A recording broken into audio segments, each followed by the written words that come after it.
Tonight, so preventable. The sister of a young woman killed by a tree in North Adelaide says more should have been done. Also, coastal chaos. A driverless car ploughs through a beachside home. A jumbo surprise for Minato Safari Park. Extra elephants on their way to SA. Exclusive details. The Adelaide study revealing why young players may lash out on the field. And back in the Aussie lineup, SA quick Spencer Johnson's T20 return. Live from Adelaide, 7 News with Mike Smithson. Good evening. The family of the young international student crushed by a tree in the parklands is demanding answers from the City Council. Hayden Nelson joins us. Hayden, they say her death was preventable. They do, Mike, and as floral tributes build here at Park 10, Alethea Soyo's sister has taken aim at the City of Adelaide. She says this incident was so preventable, yet nothing was done prior, despite the complaints locals have voiced to the council. Yet, like I said, nothing was done. Members of Adelaide's Indonesian community, among those laying flowers in memory of the 22-year-old media and marketing student today. Part of that fallen tree has been cleared, but the 15-tonne trunk remains, and as council refuses to comment on when the tree was last checked, instead offering its condolences and saying it's awaiting an investigation. Alethea's mother is in Adelaide and will join family and friends and representatives from Alethea's University at a memorial event in honour of her daughter here tomorrow afternoon.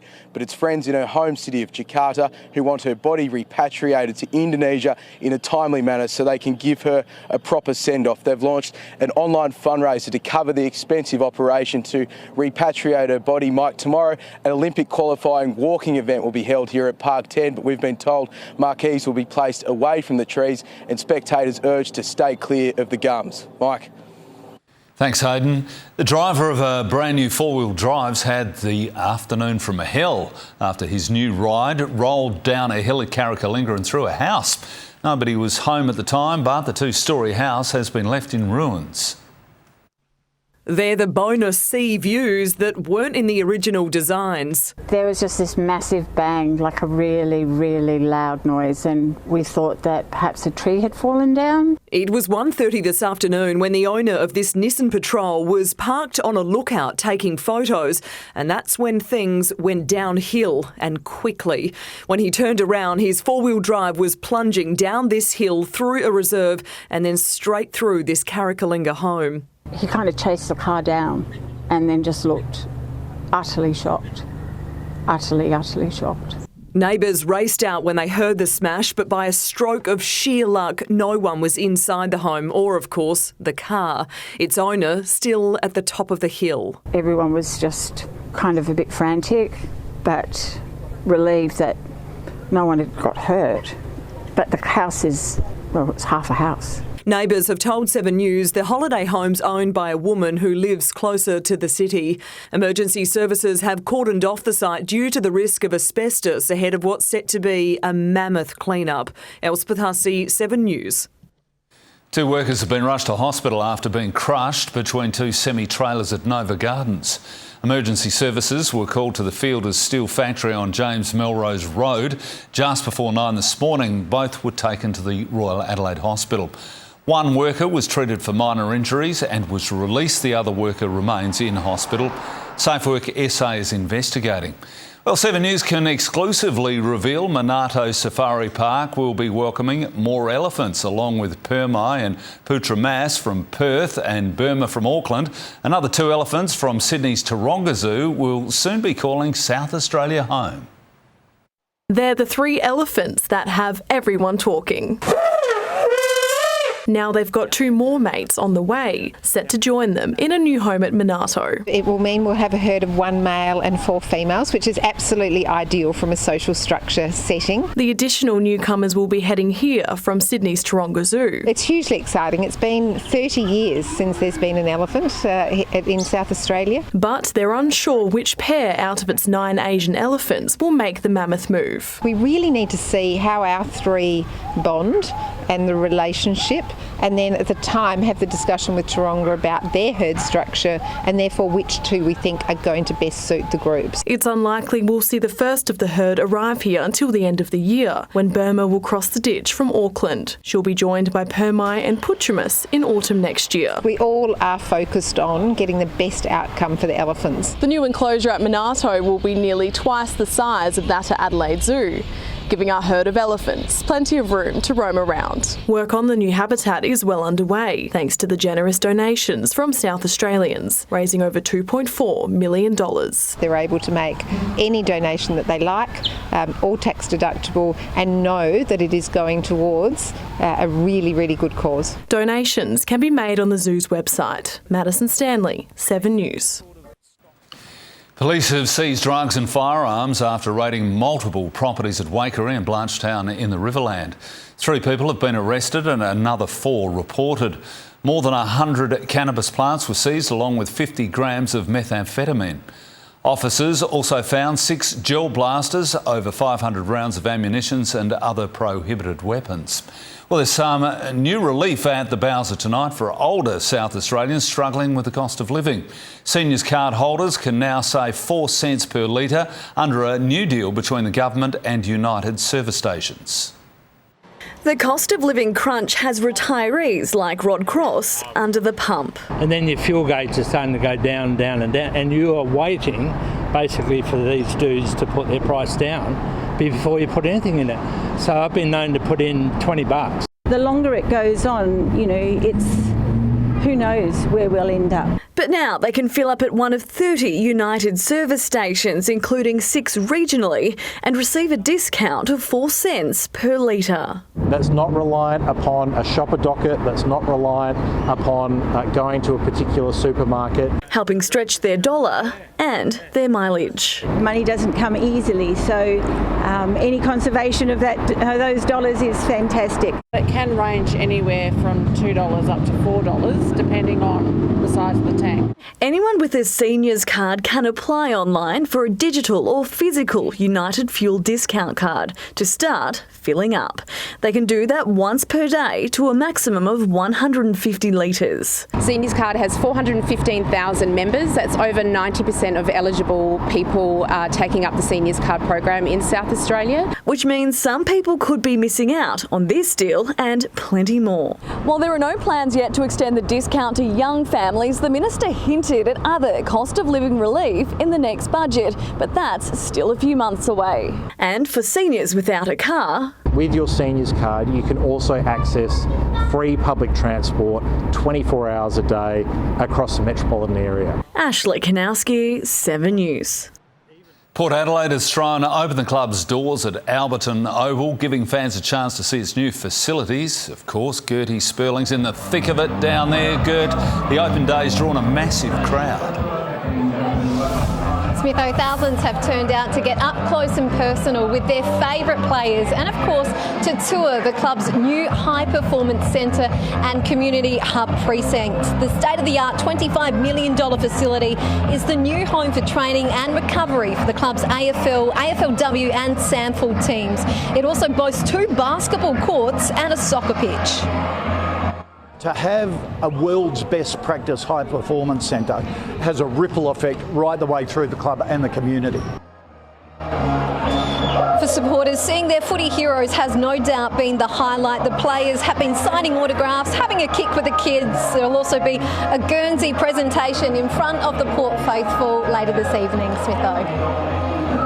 Thanks, Gertie. There's been a heartbreaking development in the search for a missing jogger in Victoria. Police announcing they're scaling back their operation. Tonight they've issued a desperate plea for any and all security video of the area as the trail goes cold. 6 days on from Samantha Murphy's disappearance and fatigue has set in. Today, only a handful of community members continued their search after police announced they'd be scaling back their operations. And people are not wanting to give up. I've come across more mums out here looking for Samantha than anyone else. 5 days of active searching in dense bushland around Ballarat yielded no physical clues. They will still be following all lines of inquiry. So we have three options here. One, that Samantha has chosen to leave. Two, misadventure, which is what those major searches are really looking for, as well as any third-party intervention. Now detectives are turning their attention to technology, requesting all dashcam and CCTV footage taken last Sunday in the Ballarat East, Mount Helen and Buninyong areas.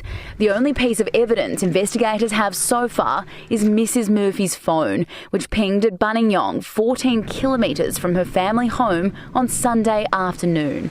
Tech experts say iPhones can still send signals up to 24 hours after they run out of battery. But otherwise, once the phone itself has been turned off, really the only way to try to figure out where it's been is the police could potentially access mobile phone tower records. The 51-year-old's Apple Watch could also hold clues. Mobile reception in the search areas is incredibly inconsistent. Where we are now is down to 1 bar of 5G. Other places say SOS only, which means regular calls and texts can't be made or received. Police have assured the community if any new information comes to hand, the search will be scaled back up. Beth Yeoman, 7 News. Car makers are sounding the alarm over the government's new fuel efficiency standards, warning they will drive up the price of new vehicles. But Energy Minister Chris Bowen says the laws will make cars cheaper to run. After waving through changes on tax, the next political battle is being fought at the Bowser. The target, the government's new vehicle efficiency standards. They're good for motorists, good for choice, good for emissions. Chris Bowen is the dodgiest car salesman Australia has ever seen. Under the scheme, manufacturers will be fined if they fail to make new vehicles cheaper to run and greener. Besides exceptions like Volkswagen, it's got industry seeing red. People won't be able to buy the cars they want to buy, and the cost of vehicles will go up. The Federal Chamber of Automotive Industries releasing modelling, saying if makers continue to sell vehicles that emit the same as they do now until 2029, the government would fine companies a collective $39 billion. Prices are going to go up if Labor proceeds with this punitive tax on utes, on SUVs, on four-wheel drives. But the government says this is little more than a scare campaign. The industry's own data shows more than 80% of cars are on track to be electric or hybrid by 2030, meaning nobody will be fined. We expect to make nothing because we expect the manufacturers to comply with the law and to bring in better efficient cars. Saving motorists on average $1,000 a year on running costs by 2028, driving home cost of living relief. Ben Downey, 7 News. A man's been shot and 4 others injured in a glassing attack during a night of chaos in the heart of Melbourne. What began as a failed attempt to snatch a handbag soon turned into separate violent attacks in front of horrified onlookers. As police arrested a 27-year-old man over one incident, another man armed with broken glass confronted a group of protective service officers. They tried capsicum spray, but that didn't work. Then 2 officers pulled out their guns and fired 2 shots, one hitting the offender in the stomach. Pretty dynamic, really challenging for the members. They've been confronted with a really serious situation where a member was quite clearly going to be injured. Remarkably, everyone caught up in the violence is now in a stable condition. A woman's been charged with attempted murder of a 3-month-old baby at a home in Queensland this morning. Police say the child was found with a stab wound and was taken to hospital in a critical condition. The 26-year-old woman remains in custody tonight. Overseas, it's feared the war in Gaza is about to take a deadly new turn. Israel's Prime Minister has ordered a civilian evacuation before an expected attack on what he says is the last Hamas stronghold. In Rafah, rising fear. Gaza's southern city on the Egyptian border, typically home to fewer than 300,000. There's now 5 times that crammed in here. Palestinians fleeing Israel's attack on Hamas militants. Now they're being told to run again. Netanyahu and his government of war, says this man. They threaten to invade Rafah. Where do we go? In a statement, Israel's Prime Minister says it's impossible to achieve the goal of eliminating Hamas by leaving 4 Hamas battalions in Rafah. Civilians must evacuate the areas of combat, while the Israeli military comes up with a combined plan to achieve the mass evacuation and destroy the last remaining Hamas stronghold. We're afraid, she says. Where do we go? Humanitarian agencies and others asking the same question, as just about the last part of Gaza spared Israel's offensive so far braces. Welcome back, off. The US President today meeting Germany's Chancellor, Joe Biden more focused on his own Congress and its fight over Ukraine funding. Not to support Ukraine is close to criminal neglect. It is outrageous. But just yesterday, he called Israel's conduct in Gaza over the top. In the United States, Tim Lester, 7 News. Australian punter Mitch Wisnowski is putting the final touches on his Super Bowl preparations, and he's not alone. From die-hard sports fans to those who only tune in for the halftime show, America is gearing up for the biggest day on its sporting calendar. The stage is set for the biggest show in American football. Go Chiefs! Bang, bang, 9 again! Bang, bang, 9 again! Sin City hosting the party. This is probably a $20,000 trip. When I'm laying on my deathbed, I'm going to remember this trip. The average ticket price, more than $13,000. How do you put a price on happiness? Most will watch from home, and during the breaks... Jen! Hey! Okay. Advertisers hope they're more memorable, pulling out big names. It's me, America's sweetheart, and I just love having a blast. And big bucks. It's $10 million for just 30 seconds of airtime. This year, there's a new audience to catch. Swifties are set to make Super Bowl 58 the most watched ever. I love her music. They're such a cute couple. Karma is the guy on the Chiefs coming straight home to me. In the end, it's the performance on the field that matters. Well, this is what it's all about. The top prize in American football. This exact trophy will be taken down to the field and lifted by the winners of Super Bowl 58. It kicks off in less than 48 hours. In Las Vegas, Smiley Hogan, 7 News. I cannot wait for halftime. I can't wait for the game. Oh, no, forget the game. Care of. Forget the game. Half-time. Hey, what have you got in sport, Bruce? Smitho, Dave Warner, break away from the game, shows us exactly what he can do as he did in last night's T20. Also coming up a little bit later, we'll hear from young speedster Spencer Johnson, who's been rewarded for a perfect summer. And they say too many cooks spoil the broth, but not for Aussie golfer Minwoo Lee. He had his own culinary school, cheering him on. All that and plenty more coming up a little bit later. Great stuff, Abba. We'll catch you then. Well, bad behaviour on the sidelines may be to blame for poor sportsmanship from kids on the field. The SA research next. Also, an attempted emergency landing on a highway ends in a fatal plane crash. A major legal win for Prince Harry in his British tabloid hacking case. And later, the historic suburban church given a new life as a modern family home. New evidence shows junior sports players are more likely to get physical on the field if they see their parents being abusive or violent. SA researchers hope the survey results will encourage spectators to reconsider their actions.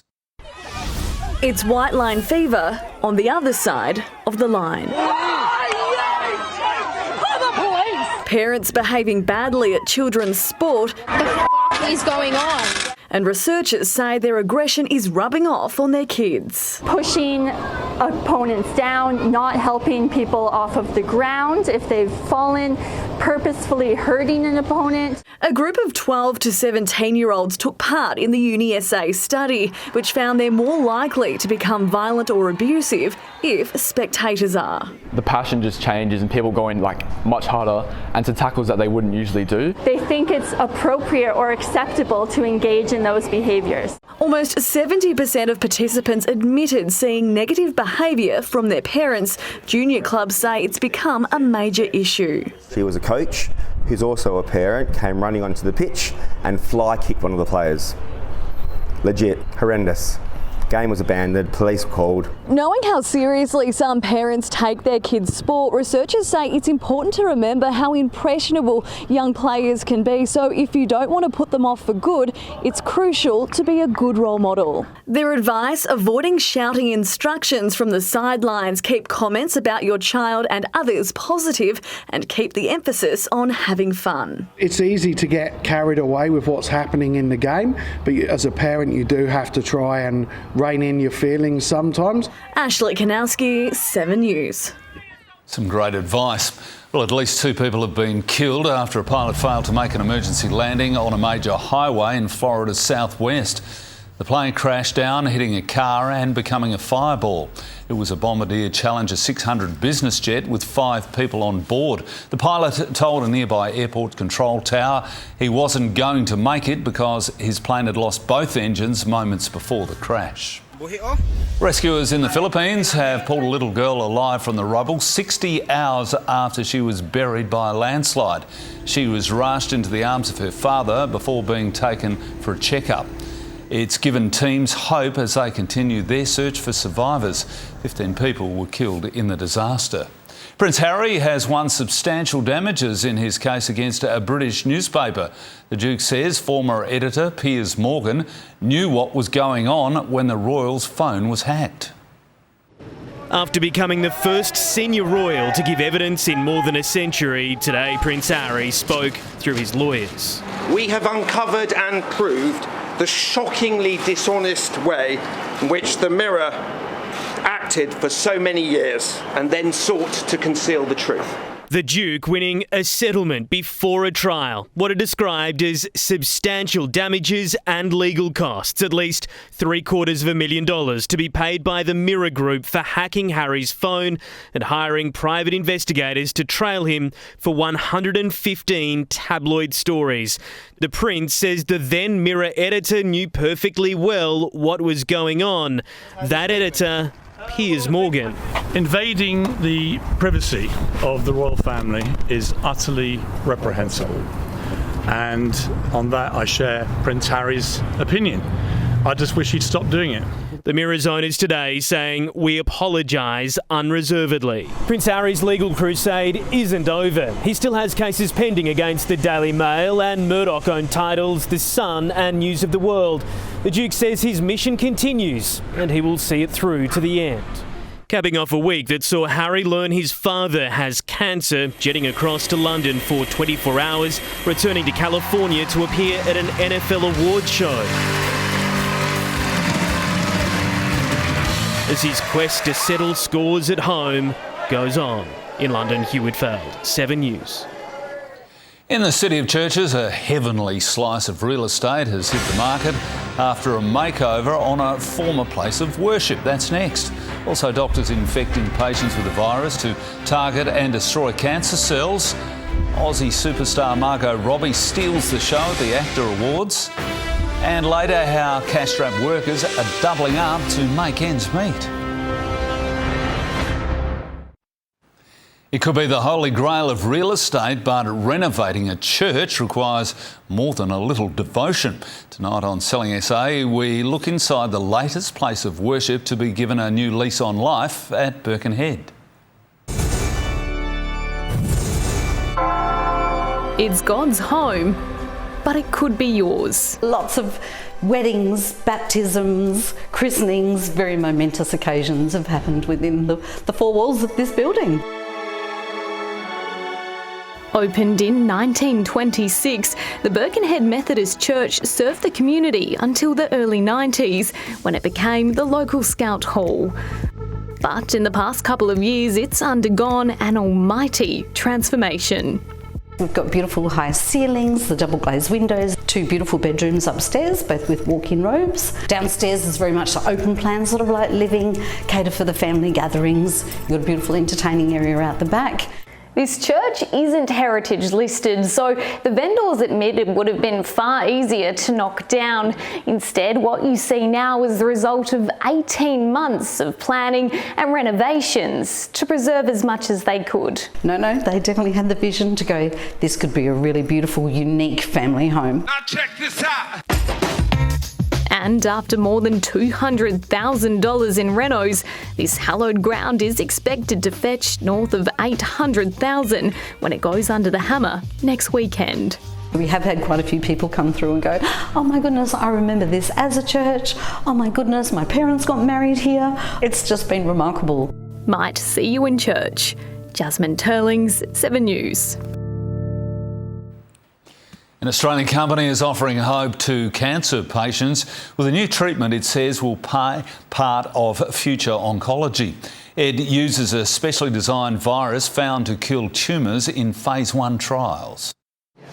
In December 2022, Ben Kikuchi's colleagues noticed he was looking jaundiced. I had cholangiocarcinoma. It was incurable, it was inoperable, and it was terminal. Cholangiocarcinoma, or bile duct cancer, notoriously hard to treat and highly lethal. It was just the standard chemotherapy route for me. For me, there's no ruling anything out. But a new oncolytic virus is offering hope to Australian patients. Preclinically, we saw over 60 cell lines, various different kind of cancers, to be completely killed. Patients were given a mid-level dose of the virus called CF33. The fluorescent green shows the virus infecting and destroying cancer cells, leaving healthy tissue alone. It also shows your immune system what to do, so it can simultaneously launch its own attack. Clearly, slows some tumors down, kills other tumors, and even in some cases, we've had complete eradication of tumors. Additional patients are now being recruited here to fast-track the study. That you can see a drug approved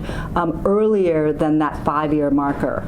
Also offering hope and support to patients is a new Australian foundation. The founder, Steve Holmes, is one of few people in the world to survive a stage 4 cholangiocarcinoma diagnosis. Australia are very good at adopting what's going on in the world. His life credit to a different trial in the US. He's now helping patients like Ben search for their own miracle treatment. Just having the option to be considered for such a trial, it's so important. Adelaide, 7 News. O.J. Simpson has revealed he is battling prostate cancer. The 76-year-old has taken to social media to confirm his diagnosis while denying rumours he's receiving hospice care. Hospice? Hospice? You talking about hospice? No, I'm not in any hospice. I don't know who put that out there. The NFL Hall of Famer and actor acquitted of the murder of his wife and her friend in 1995 is undergoing chemotherapy in Las Vegas. A 4-man crew, including Turkey's first astronaut, has splashed down off the coast of Florida after spending 2 weeks aboard the International Space Station. During their commercial mission, paid for by Texas startup Axiom Space, they conducted dozens of experiments and held video calls with school children. They were dragged to a recovery vessel and then taken back to dry land. Some of Hollywood's biggest stars are gathering on the Gold Coast for the ACTA Awards. Barbie star Margot Robbie has been honoured with the Trailblazer Award for her success as an actor and producer. It's incredible. It's such an honour, and I spent my whole life growing up looking at other Aussie actors and directors and thinking, oh God, they made it. How can I want to do what they did.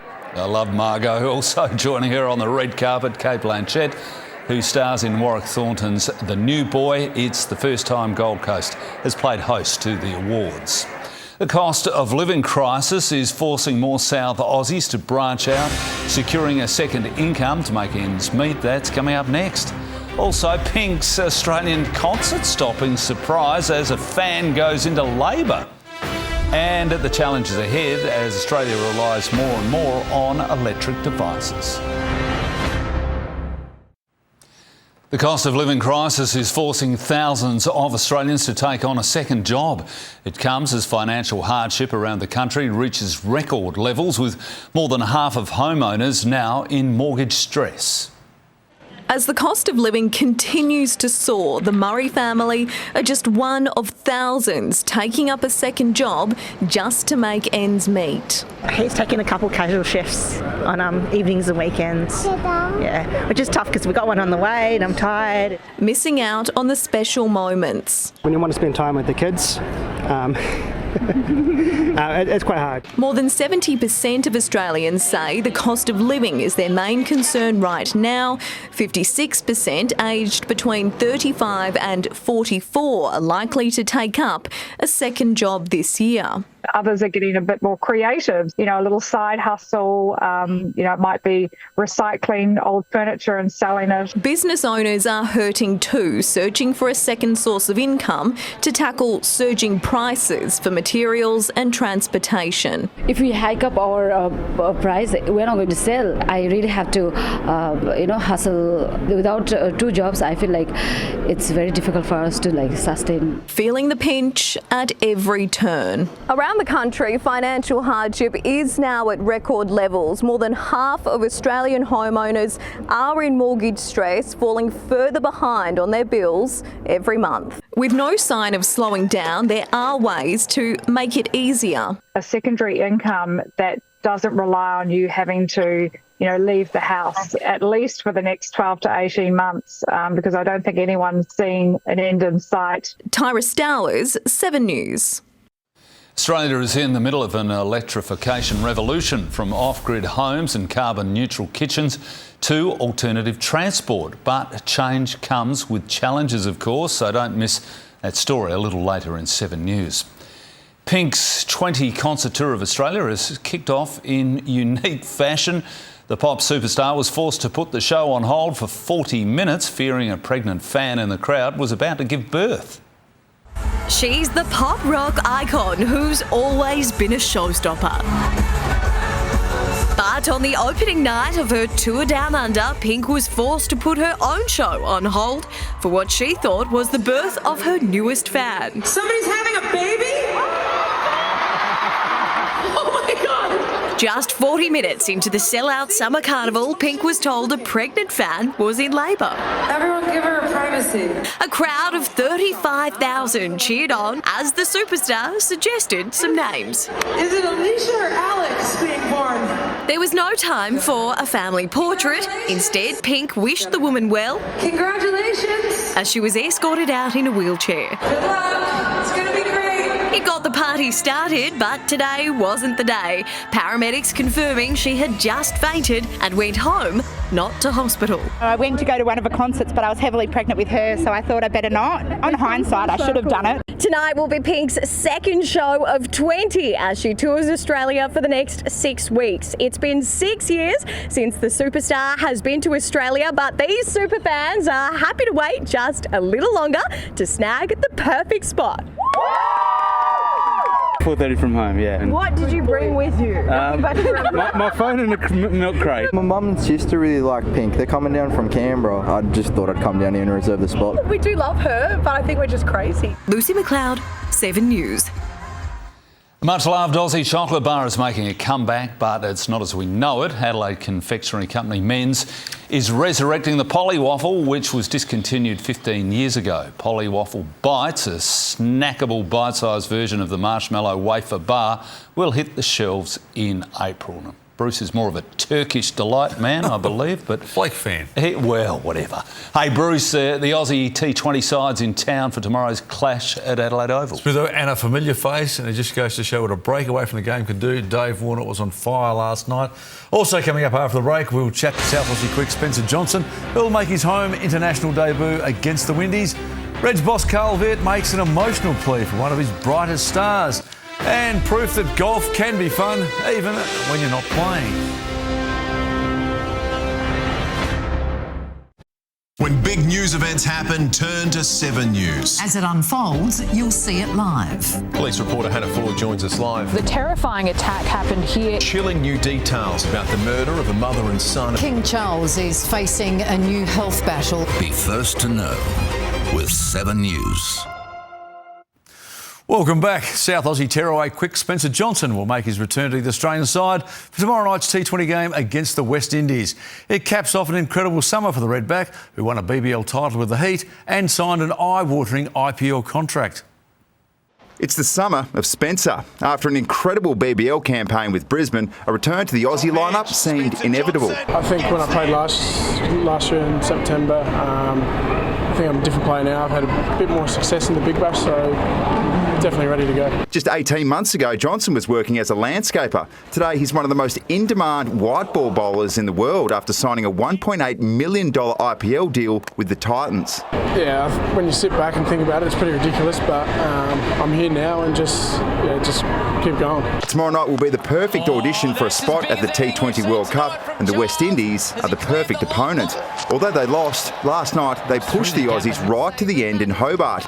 In his 100th international T20, David Warner was named player of the match for a quick-fire 70 to take Australia to 7 for 213. That's another biggie. That might have cleared the lot. They're in the bushes looking for that one. They'll need the whippersnipper. Adam Zampa took 3 wickets as the Windies fell 11 runs short. Warner's still eyeing off a place at the T20 World Cup. I feel refreshed, a lot of energy. The guys have told me to settle down a little bit. I said I wanted to play the 2020 World Cup and finish there, and look, I'm excited, and it's a good little journey that we've got going now through the next 6 months. Tomorrow's game at Adelaide Oval starts at 6:30. Andrew Hayes, 7 News. And Australia was more decisive with the bat in the third ODI against South Africa. 60 for Alyssa Healy, who, with Elise Perry, produced an 82-run stand before Perry was bowled for 24. A freak incident involving Alana King. The all-rounder thought she was out hit wicket, but the delivery was ruled a no ball. No ball. Hit wicket. And 6. Making the most of her free hit, King clubbed a second straight 6. Beth Mooney top scored with 77 in Australia's 9 for 277. A short time ago, South Africa was 2 for 36.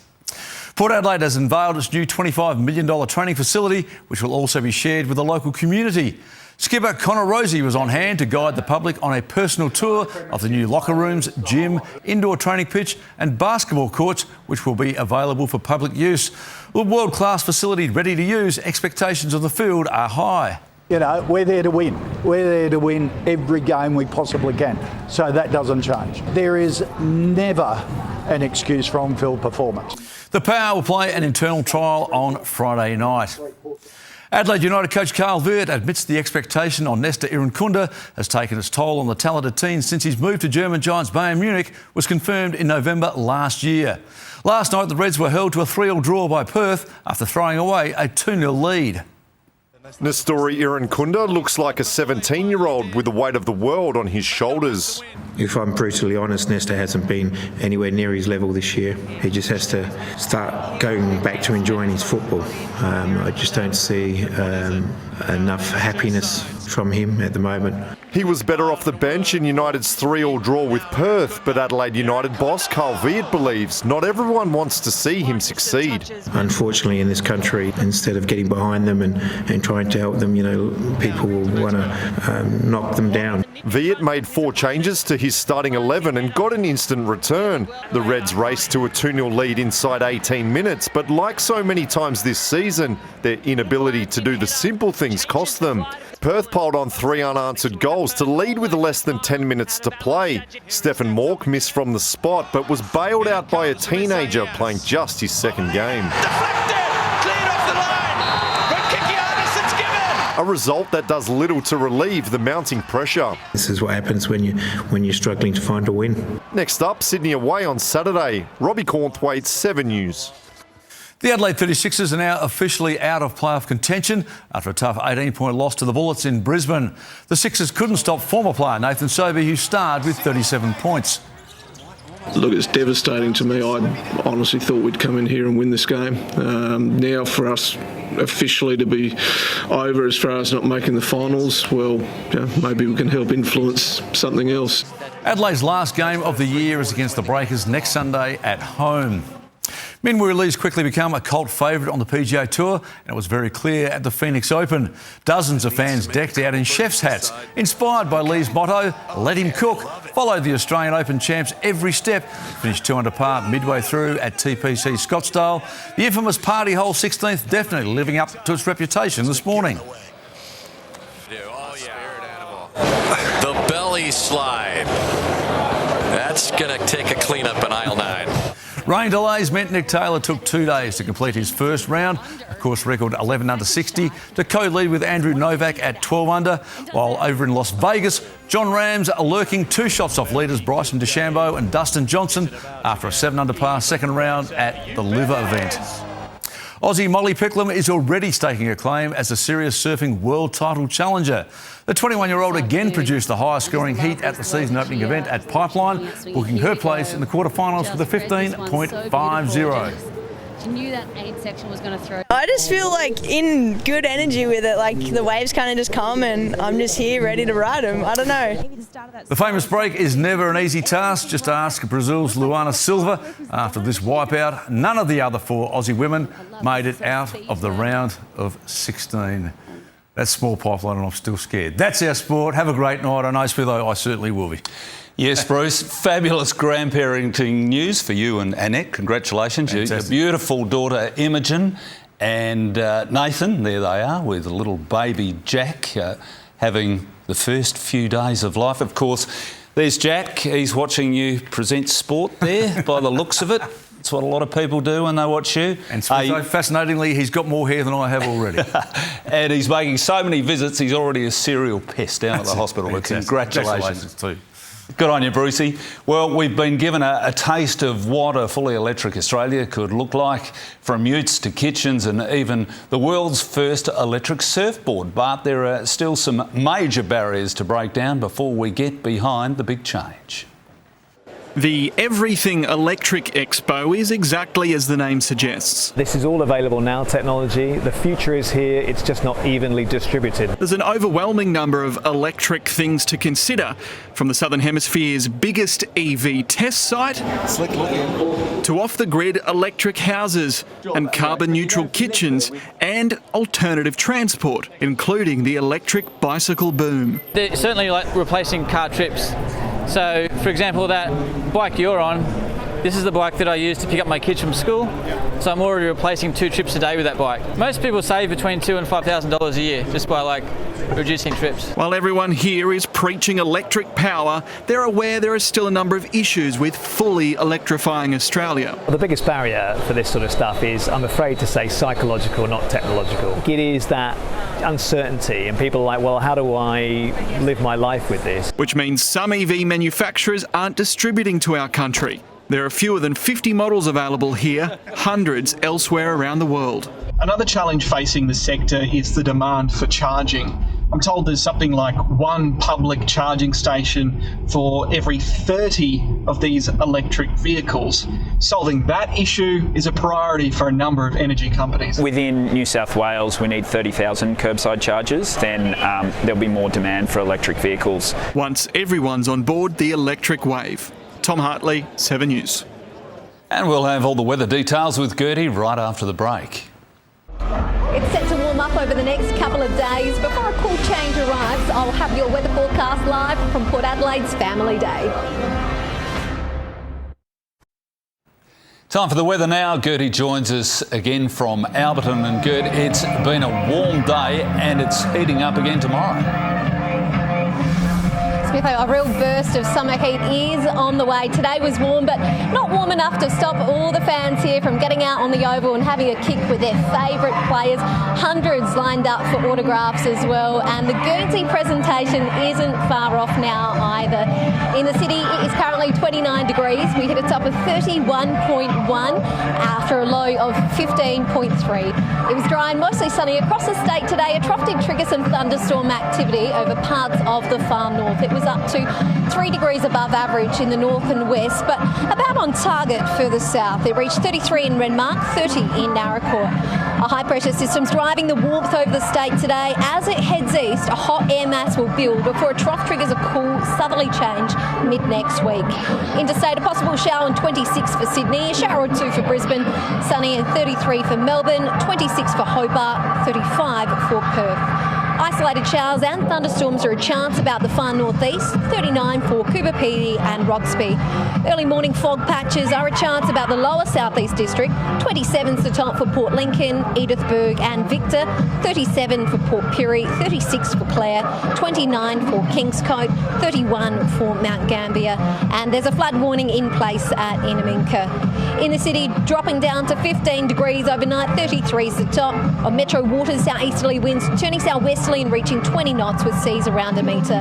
Looking ahead, sunny and 38 on Monday, then it cools down 28 Tuesday, partly cloudy and 25 on Wednesday, sunny and 29 on Thursday, 31 Friday, reaching a very warm 34 this time next week. Enjoy the heat, and of course a big congratulations to Grandpa Bruce. Smitho, I'm sure you can give him plenty of grandparenting tips, whether or not it's up to him though to take your advice, of course. Thanks. I don't think you'll take my advice, but thanks, Gertie. Now let's take a look at what's coming up on Sunrise this week. The co-ed debate. Does single-sex education make a difference for your child? And foods to get you in the mood. The perfect recipes to make your loved one this Valentine's Day. Plus, we count down to the biggest sporting event on earth. From celebrities to ads and Usher's halftime show. We're live to Las Vegas for Super Bowl 58. That's all the news for now. I'll have updates throughout the evening, and of course I'll see you again tomorrow. But from all the Adelaide 17 for now, good night.